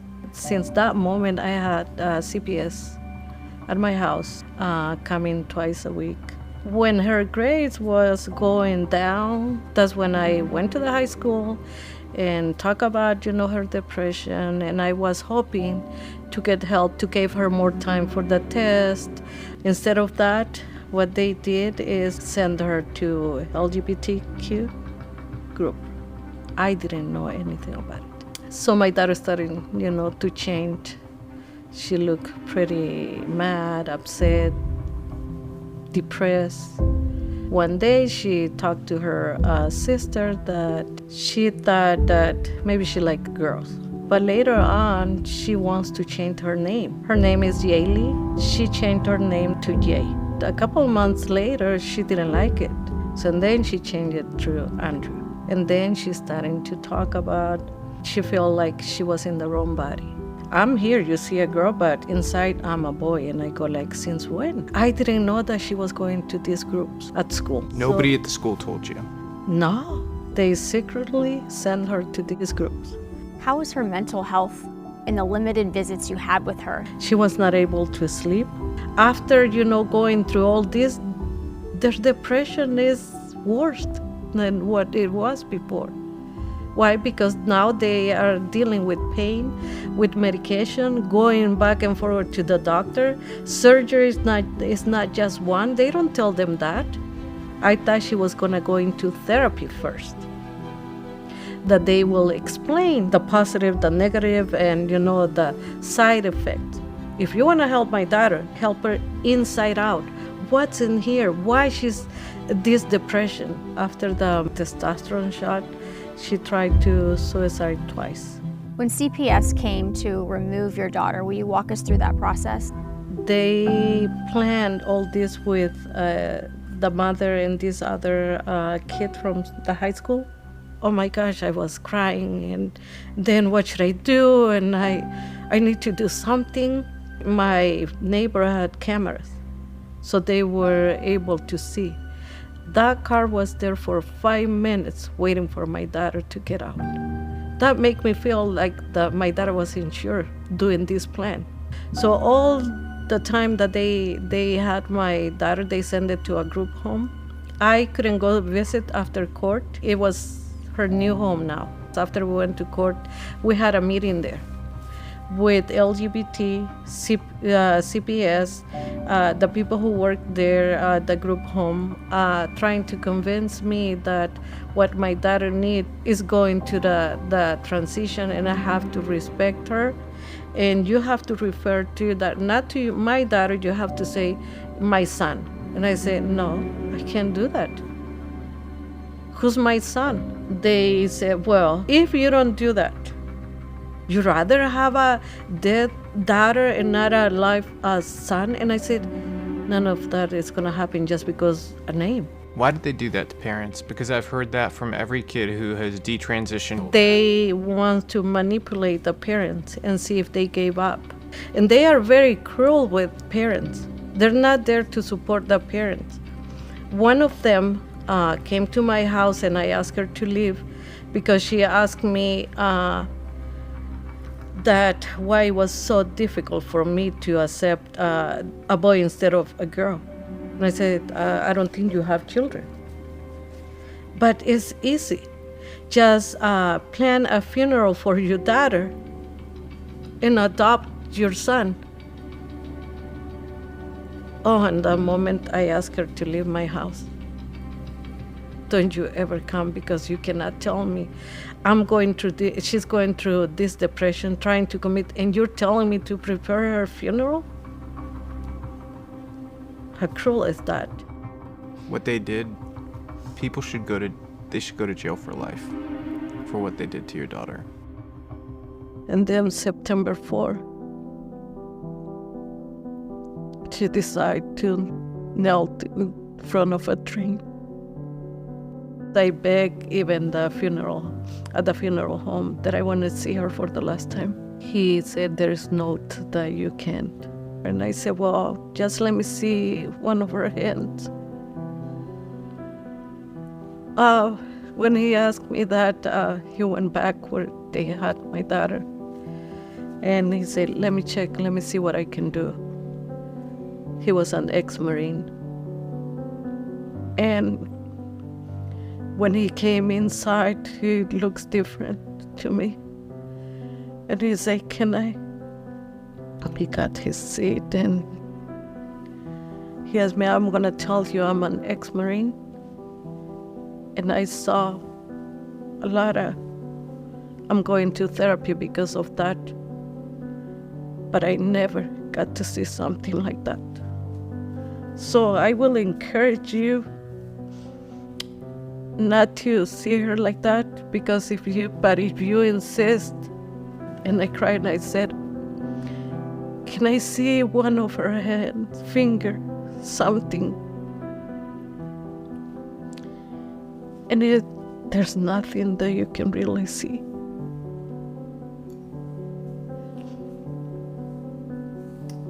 Well, I think from heaven, she can see how hard you fought for her. And you told the truth, always. And I think that's a gift that a lot of kids aren't getting right now. They don't have parents that care enough to tell the truth and to fight for them. And you fought very hard for her. You're a good mom. Can I give you a hug? Thank you for being such a good mom. I'm so sorry what they did to you guys. Thank you. It breaks my heart.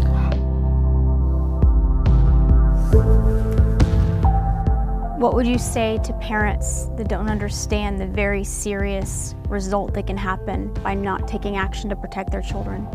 What I will say is not to trust the school, the principal, the school psychologist, because now they are working on this agenda. So I will ask the parents to get involved in school. Go inside and ask them what are they reading. Because now it's not math, it's not science, it's not English. It's going to this ideology. This ideology is killing our kid. Do you think more people need to speak up to protect kids like your daughter? Yes, I do. Because if they pretend this is all normal, or they're just afraid of somebody being upset at them, or whatever it is, whatever reason they're using to be silent, isn't it just helping evil people do this to kids? Yes. The government's complicity doesn't end there, though. Even the Pentagon is involved in this. The Department of Defense admits that their doctors are transitioning kids. One of these DoD doctors actually said that transitioning kids can cause psychotic illnesses to, quote, melt away. The only issue is that his own study using DoD treatment records told a different story. Not only did his study find no significant psychological benefit to transition drugs for kids, but many kids' psychotropic drugs increased after taking transition drugs. The most pronounced increases in psychotropic medication were in antipsychotics and lithium. So surely the government stopped these experiments on children, right?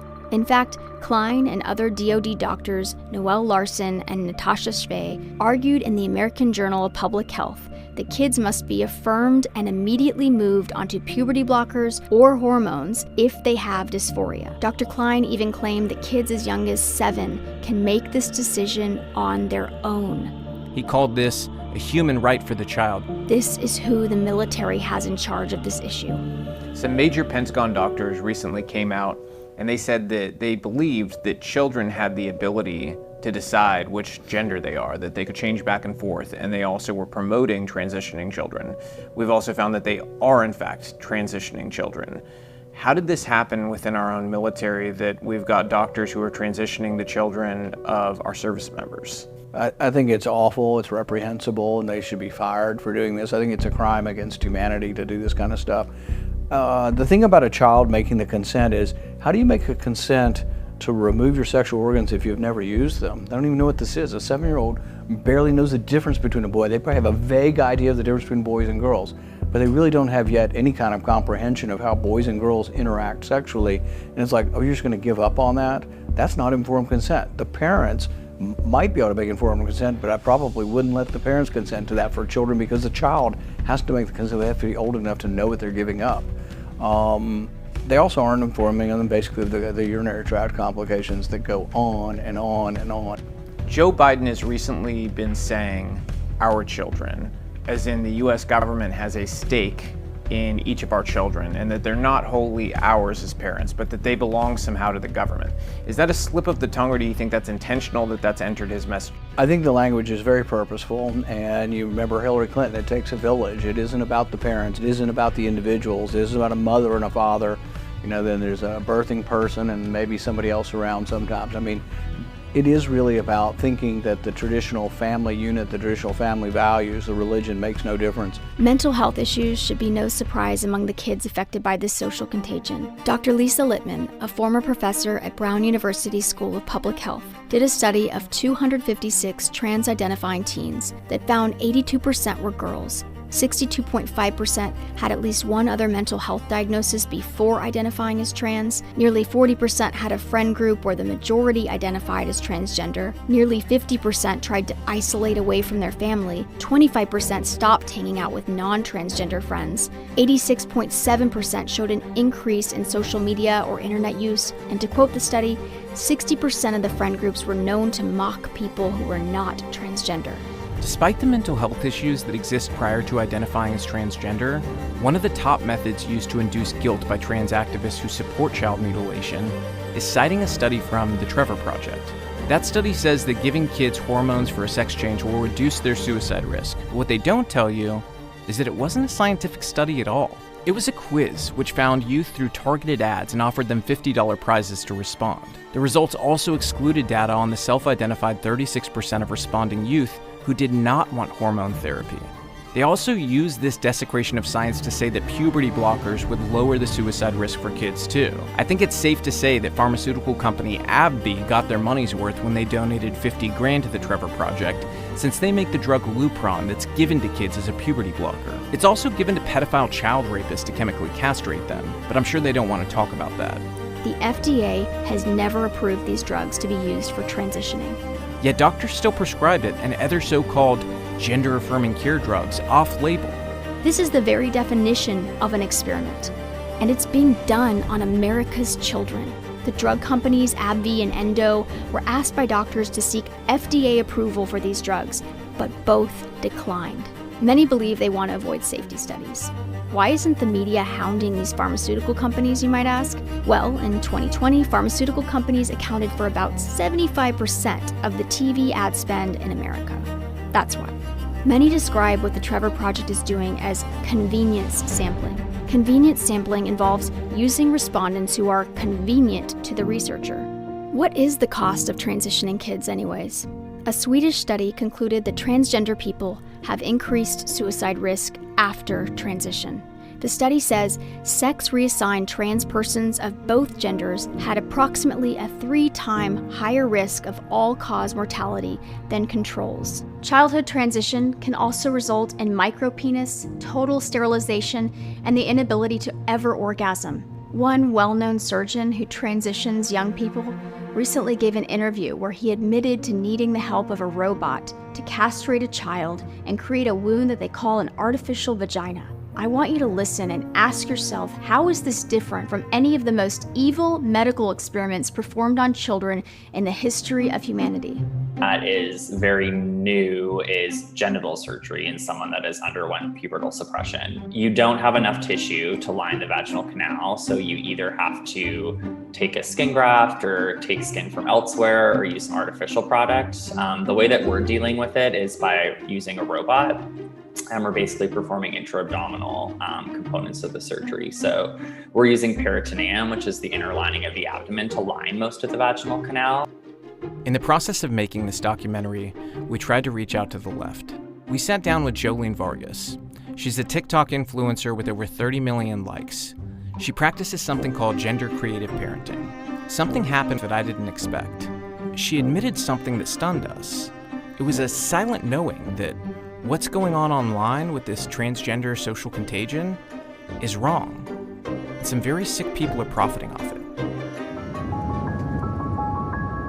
I think there is a big group of people out there who push back against this parenting style, who also push back against, people who are transitioning their children. They'll say, essentially that the internet is creating a social contagion, that kids are on TikTok and they see 1,000 videos of kids who are saying that they're non-binary or whatever it is, and they're just following the trend. And do you think there's any truth to that? You guys' questions, I love them. I will say another big reason why I took my kids offline is because there were a couple accounts who did center their accounts around their children and their children's transitions and things like that.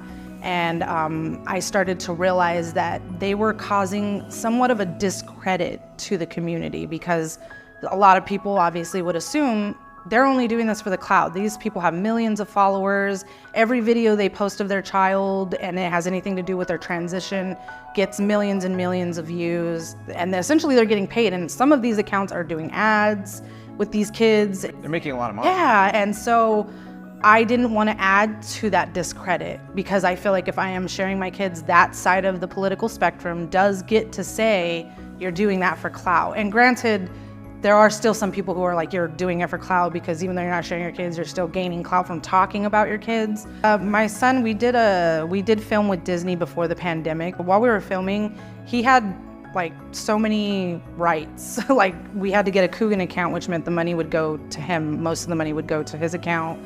And that he had like a tutor on site, even though he was only like 4 at the time. And that tutor made sure that if he was hungry, he ate. If he needed a nap, he took a nap. She was there to like be there for him. And it made me realize like there's nothing like that for internet. Like for social media parents, there's no Coogan accounts, there's nobody on set making sure that the children are not working 10, 12 hours a day.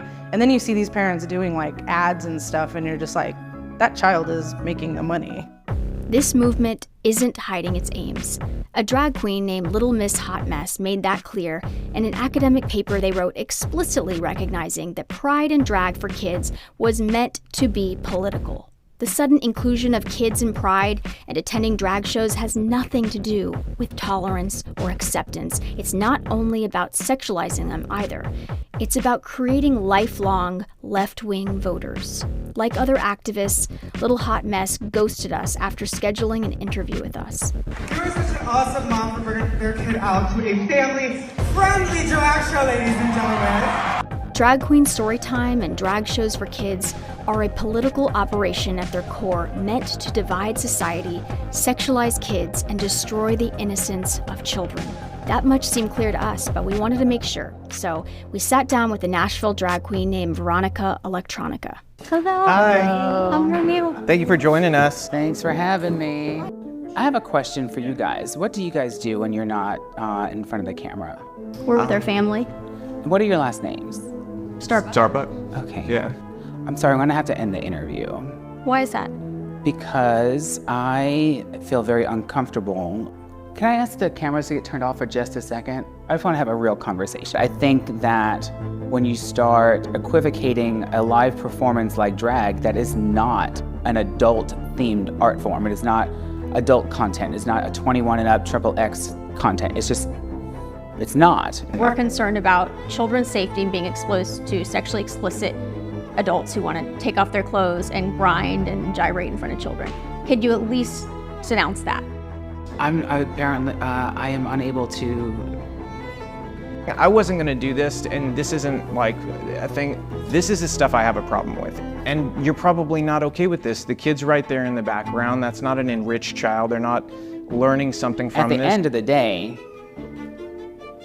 that really isn't showing any part of the body that would be considered as illegal. If I show you the full video, you will see it. But we have many things that are happening in our state and in our country that are jeopardizing the lives of children, like guns. You're deflecting the conversation, though, and not answering the question. And so you cannot denounce behavior that is sexually explicit around children. I'm not saying that. I'm saying I am declining to comment. And even for children. Oh, it's for the kids. I get it. We have laws protecting children. Have you seen any sexually explicit drag shows marketed as all ages for kids that you would denounce or think that are a problem and that you want to distance yourself from? No. You know this is wrong. So that photograph could very easily have been taken at the 50-yard line of the Titans game. I would have the same problem. They don't wear G-strings. Well, but they do. They do. They wear G-strings and spread their legs in children's faces? Well, they maybe not wear G-strings, but I don't know if that's a G-string. It is. The soundbite of that photograph shows a glimpse of a moment in probably a moving picture. I'm sure that person wasn't spread eagle there for any. Do you want me to pull it up and show you?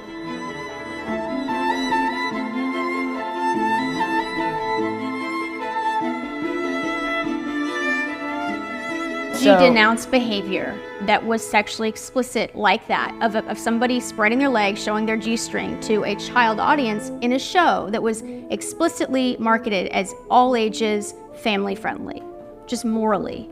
Then would you spread your legs in front of a child like that?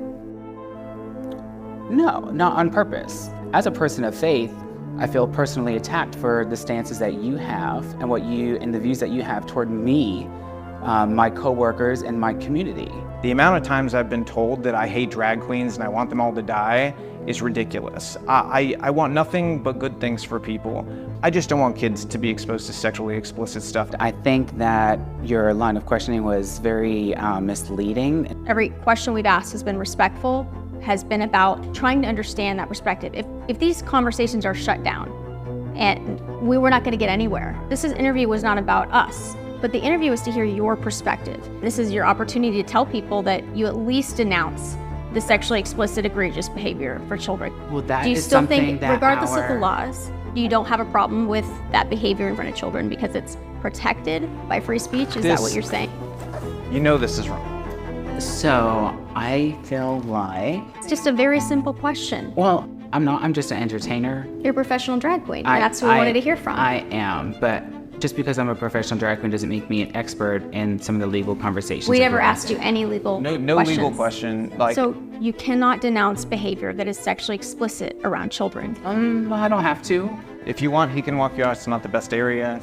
The area. You have a mic on, so we'll describe it. I do not have a mic on me. Watch your head. I can see. Have a wonderful afternoon. It's okay.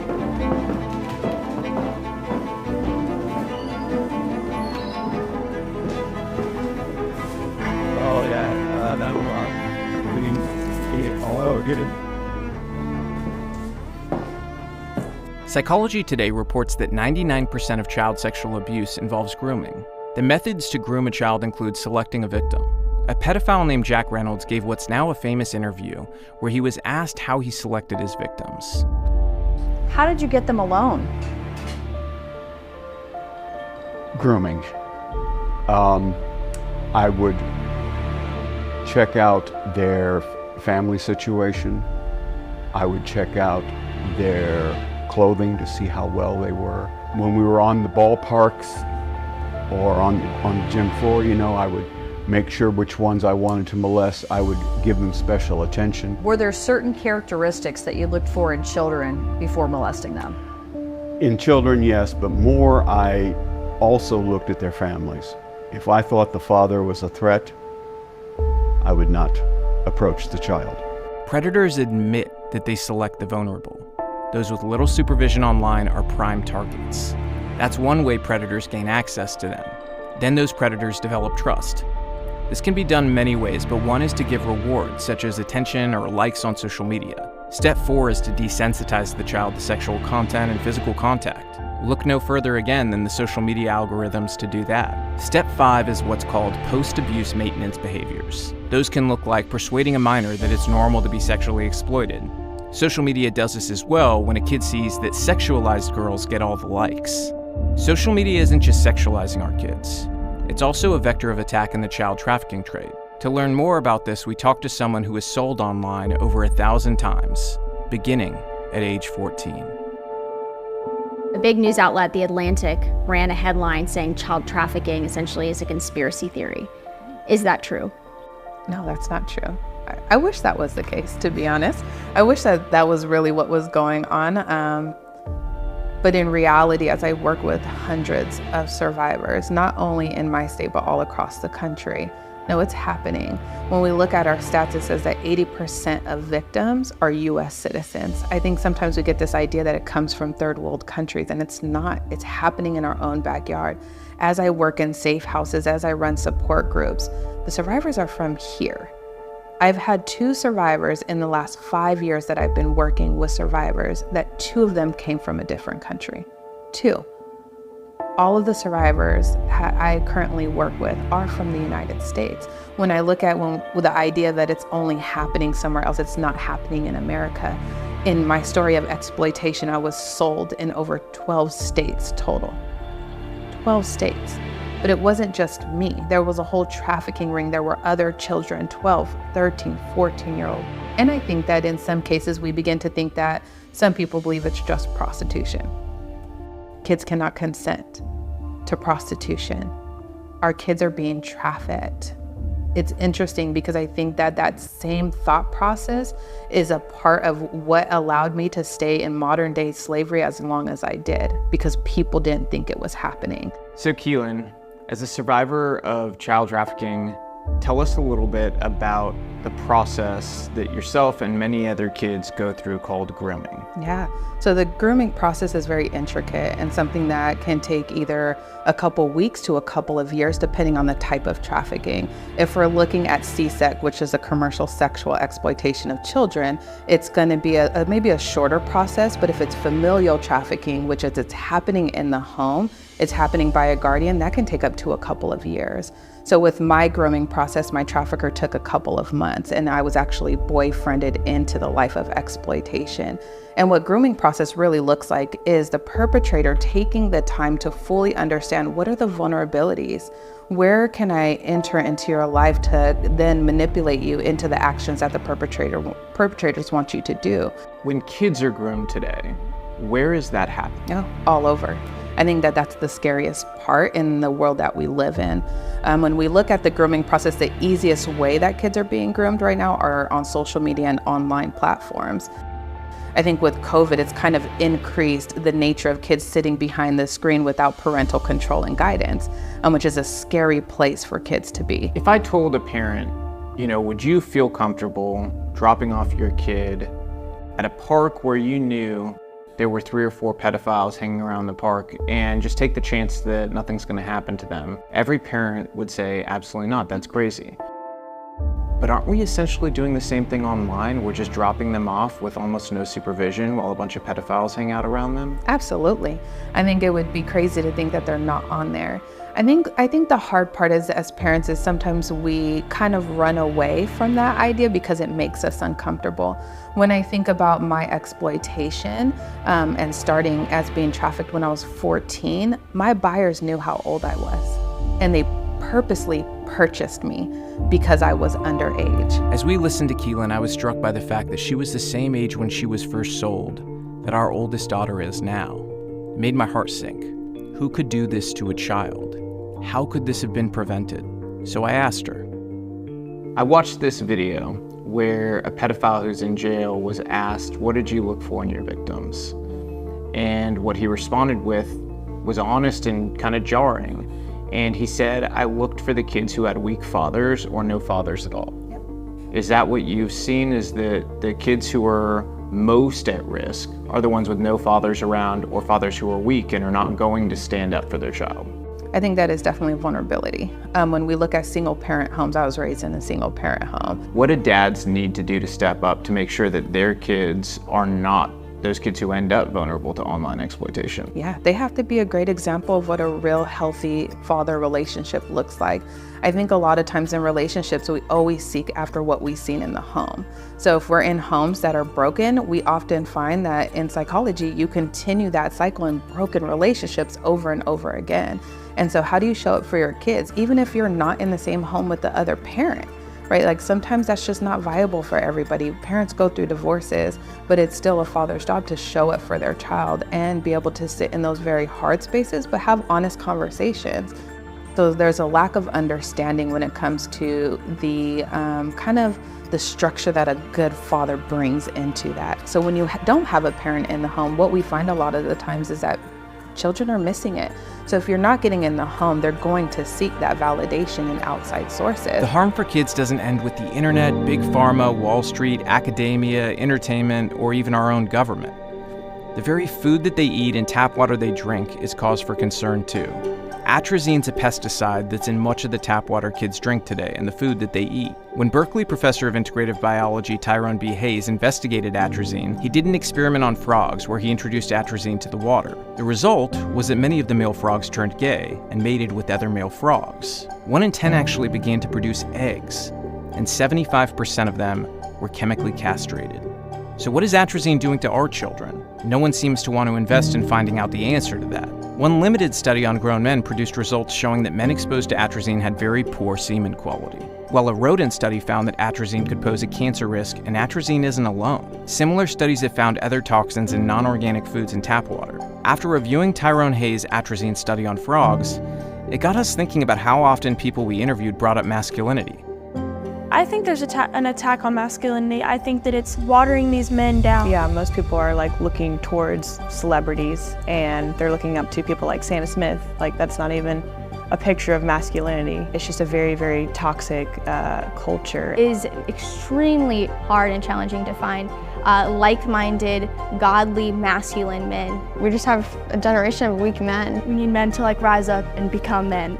You mentioned boys being boys. That's how a lot of people see boys looking at porn.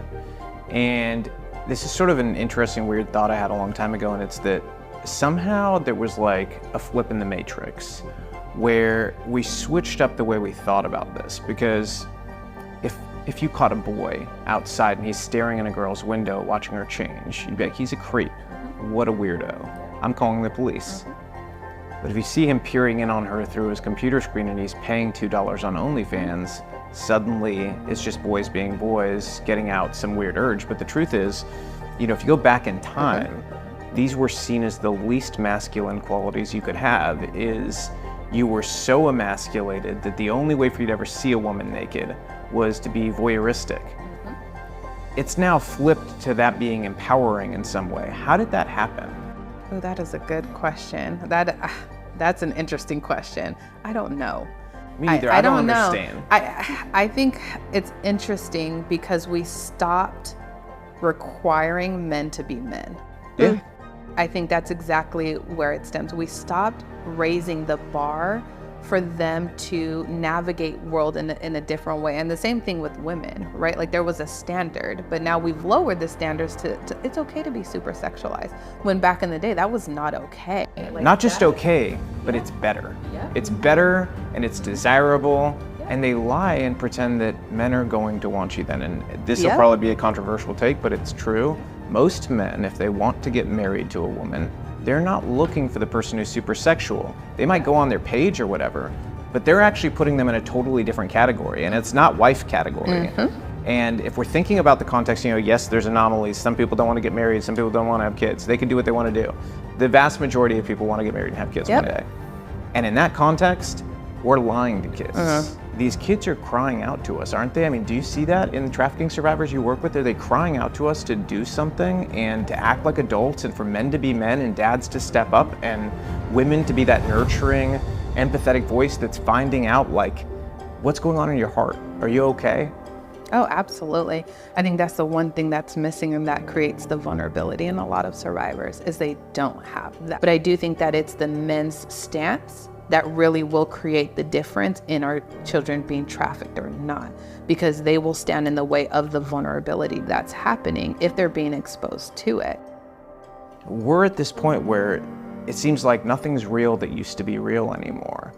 And it almost feels like the medical industry and our schools are abusing kids. Am I wrong to think that? Oh no, I think you're completely right. It almost feels like they're test subjects.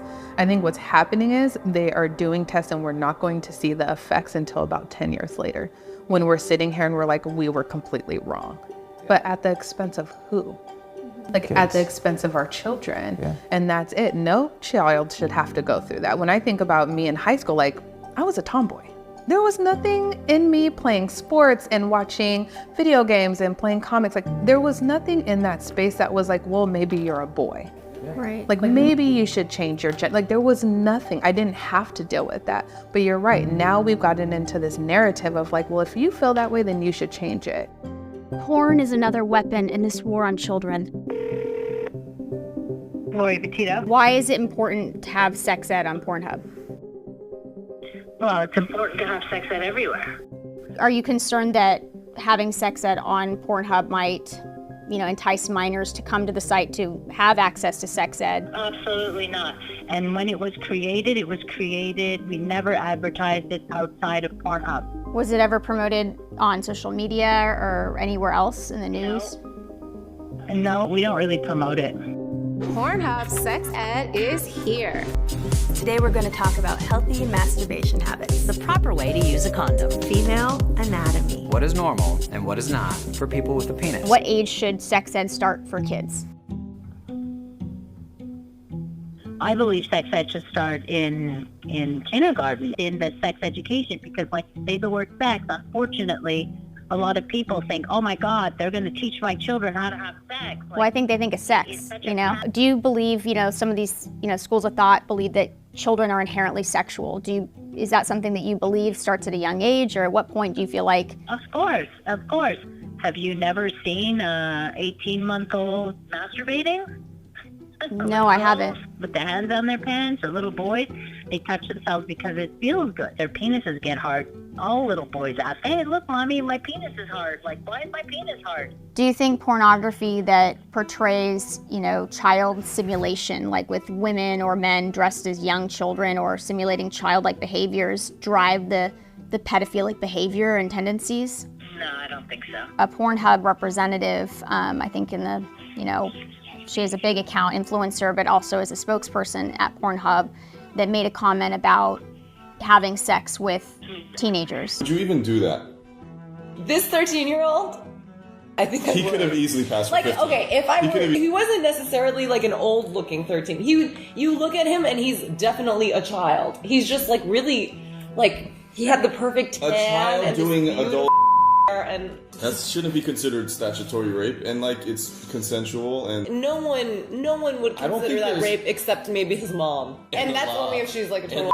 I think there's not one person that would think that's abuse and would just think how lucky that kid is. Pretty much. I mean, and we're talking about Asa and this 13-year-old kid. Would you feel morally dirty if I went to the other room? Yeah. And this kid, like, would you look at me different? Yeah. I'd be so. Okay, not maybe would you look at me different, but like, would you think that I'm doing something wrong? Would you feel bad for the kid? I would be so proud of both of you guys. It'd be fun because you'd go to prison and you really. We're not talking about the law right now. What are you, a like snitch? Do-gooder or something? I'm a snitch. Are you a snitch? Oh yeah. Would you snitch on us? It sounds like you would because you're so sure we'd go to jail. Yeah. We would never go to jail. I would just hurt you guys. What are you talking about? What are you, the protector of 13-year-olds or something? I think somebody has. What a nerd. Is that something that you support or endorse? It depends. Again, the age of sexual consent is 16 years old. So let's go with the law. If there's no position of authority over that 16-year-old, then legally they can choose to have sex with anybody they want. Do you think it's problematic that Pornhub doesn't require age consent? I am not speaking for that. I don't know the full story. I only know your version, so I don't want to ask. I don't want to I don't have a version. It's just a fact. Pornhub doesn't verify age or consent. Are you familiar with the work, of Dr. Alfred Kinsey? Oh, of course. Yes. Do you find his work to be instrumental in shaping your views or modern sexuality framework? Well, I think that he did the biggest, one of the biggest large-scale studies. So, I mean, obviously it opened the door to looking at so many different aspects of sexuality. He was the first really especially to look at back then called deviant sexuality or fetishes, or like people really were able to talk about the range of sexuality out there. So certainly he opened that door. Porn companies seem to have no interest in protecting kids because they know it means less traffic. So in Virginia, where they've passed a law to mandate age verification, Pornhub has chosen instead to shut down in the state.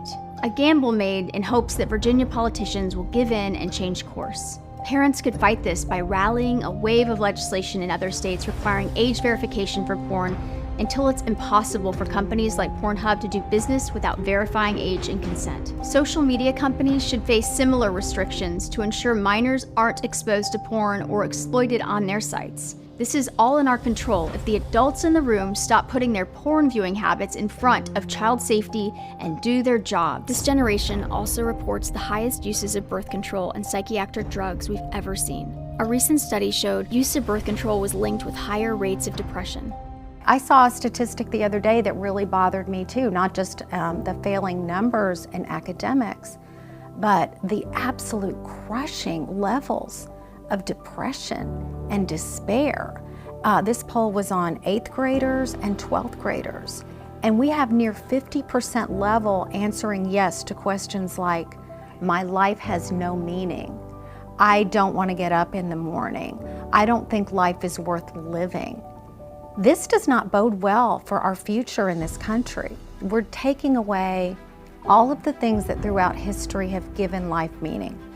Family, faith, a belief in personal achievement, a belief that you could do things and that you matter, and that faith matters and your family matters and that your parents are looking out for the best for you.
modern red guard of wokeness wants you to reject.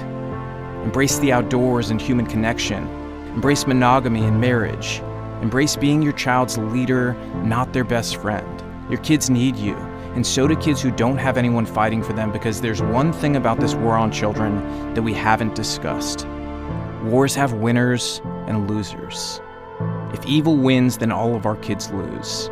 The question we face now is whether good or evil will win this war. Who wins is up to us. It's up to every one of you. Will we make changes to save our own children? Will we wake up friends and families to do the same? Will we return to a time where adults did their greatest duty of protecting childhood innocence? Will we begin to truly hold predators accountable with long prison sentences or the death penalty instead of slaps on the wrist? Will we rise to the occasion or be a footnote in history where the winning side of evil laughs about our naive silence as they indoctrinated our kids? The choice is ours.